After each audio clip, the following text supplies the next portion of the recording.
Hello, in front of me I've got ASUS TUF Gaming Monitor. In this video I'll show you how to enable and disable ELBM Sync.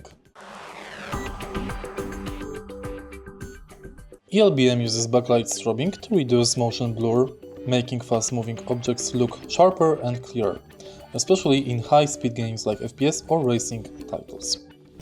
The backlight quickly turns off and on, in sync with the screen's refresh rate. You can see this on the camera. This reduces the time your eyes see blurry pixel transitions, creating a crispier image. Only works at higher refresh rates, usually 85 Hz or higher. Often disable adaptive sync. In your monitor OSD, you'll typically find it as ELBM or ELBM Sync. In order to enable or disable it, go to Menu and go to Gaming. Make sure that your refresh rate is higher than 85 and go to ELBM Sync. Switch it between on or off.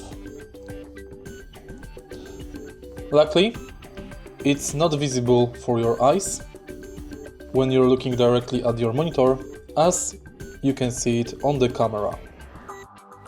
What I mean, you don't see the strobing light as the camera sees it. If you find this video helpful, please leave like, comment and subscribe.